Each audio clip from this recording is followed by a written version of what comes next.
Hey. Hi, welcome to Sound Your Sisterhood. I'm Carrie. This is a YouTube channel for the single and the Gavin and the childless, not by choice person. I'm here, and our video today is creating a legacy when you are childless, not by choice.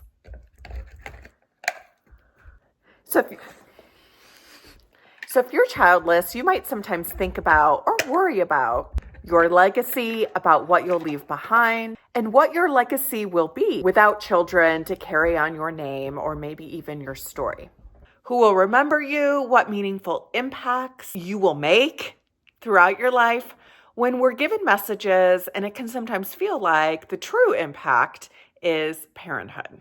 And today I want to remind you that legacy isn't only about having children and genetics. Your impact can be powerful, meaningful, lasting, no matter what. Your legacy can be relevant even without children. I know we're not always given that message, but I'm here to tell you that it is absolutely true. Legacy is really about how you live and how you touch the lives and make impact in the lives of others. It's about community. It's about your impact, and are you leaving things better than how you found it? It's the kindness you show, the lessons that you teach, and the change that you inspire. And that legacy can take many forms, many inspiring forms, beautiful forms, beyond parenthood. In fact, parenthood is kind of the most basic form of leaving a legacy.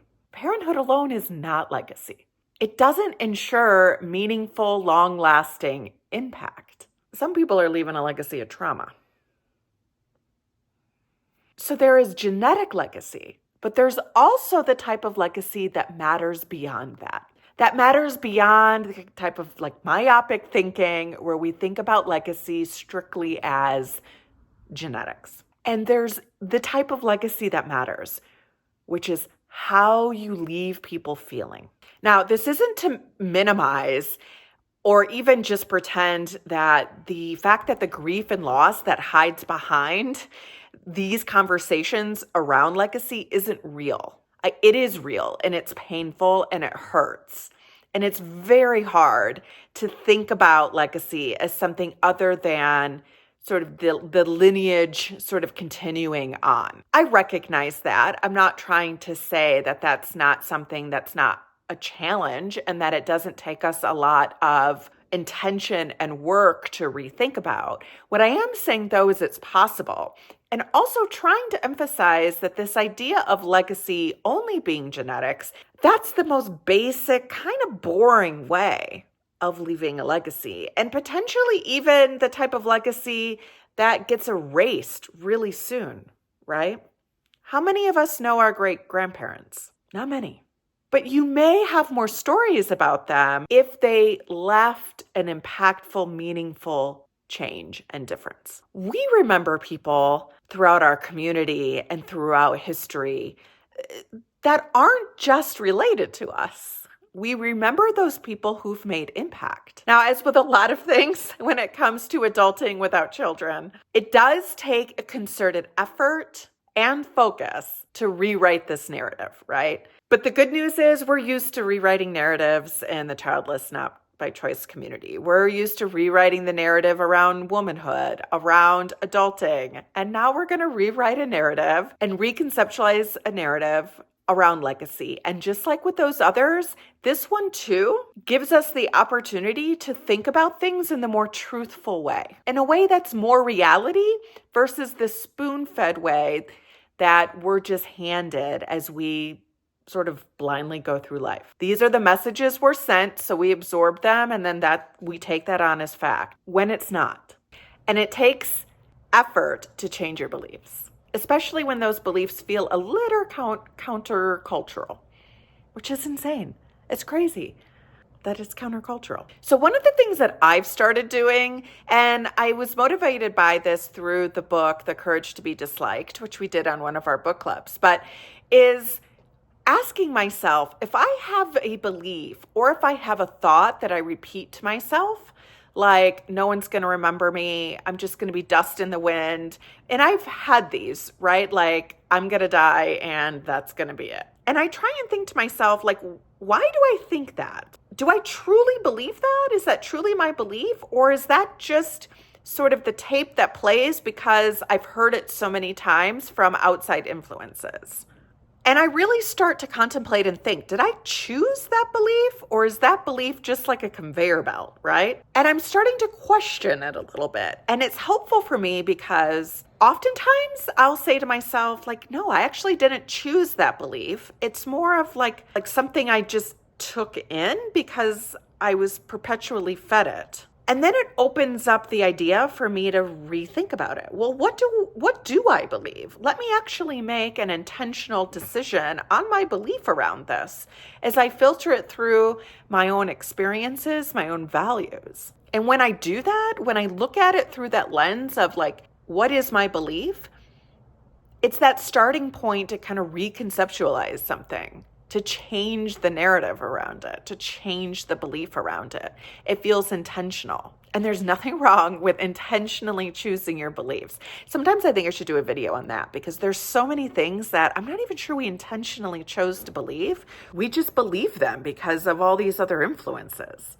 So I'm going to redefine what I tell myself about legacy and then decide if legacy is something that is really important to me, what are the ways in which I can start building and creating that as I live this other path of childlessness, as I live this other path of existing, of thriving, and contributing outside of parenthood. On really good days, I even tell myself I have this opportunity to be seen for more than just a title, to leave a legacy beyond who I'm related to or not. I have this opportunity to create a legacy that shines who I really am and not who I am in terms of the title I hold to people I share genetics with. So how to create this other type of legacy? Here are some meaningful ways to leave your mark. And these are just some ways to get started. Legacy is a series of things that build up over time. It's how you show up every day. It's how you live your life. And here are some ways for you to think about legacy outside of children or genetics.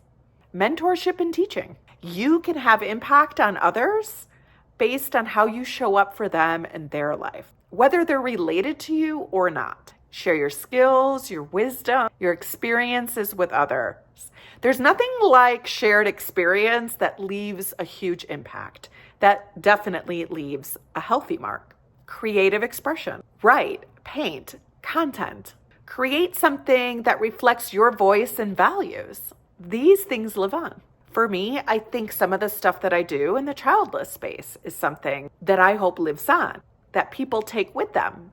And I tell myself, I might not even know who I'm impacting, but that's one of the ways in which I'm thinking about legacy. Philanthropy and volunteering. Sometimes what I think about is if I happen to die and have some money, like, who am I going to leave that with? I sometimes think, like, do I want to leave it to like random family members who might like buy a washing machine with it? Or like, like what? I don't know if I want to do that. Sometimes I think about like, maybe I'll leave my money to a Great Dane rescue or medically compromised Great Danes or Great Dane, like things, it's something that's very important to me that would help people who need it or dogs that need it. Building community. I relate to this one as well, right? Cultivating friendships and chosen family. The relationship that you nurture leave a living legacy. Again, and sometimes these are even more powerful than family, because family legacy also has this other side to it sometimes too, right? But building community, making impact. It doesn't have to be with 1 million people. It doesn't have to be with 20 people. It can be with one person. And lastly, maybe you want to document your story. Journaling, recording memories, something that people used to, like back in like maybe the 80s and 90s, capsules, like time capsules were really big, right? Maybe you think about those things in a different way. Maybe you write your story down. Maybe you write a book. Maybe you write an essay. I don't know. Maybe you get on a podcast and tell your story. There's something powerful about telling your story because, again, as a therapist, that's really how people heal in a lot of ways, is feeling seen, heard, and validated. And you may have this unique story or this unique thing that helps somebody, which is legacy. And the good news about that, you don't have to wait till you're dead. You can do that. So legacy isn't just about what you leave. It isn't just about the money you leave or the mementos that you leave. Are they called mementos? I feel like there's a different M word for them, but they're not just about the things. It's about why you live your life the way you do today.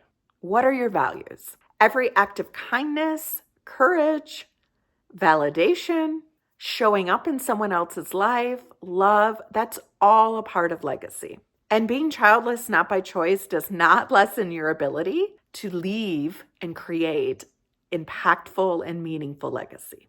Now, what I would love for you to do as we reach the end of the video is for you to consider what is one thing that you can take away from this video to help you reframe how you think about legacy. If you need some guidance around coping or you need some things to help spur some reflection around this, you can also check out my book on Amazon, 5 Challenges to help you reset, reflect, and reclaim for the childless, not by choice person.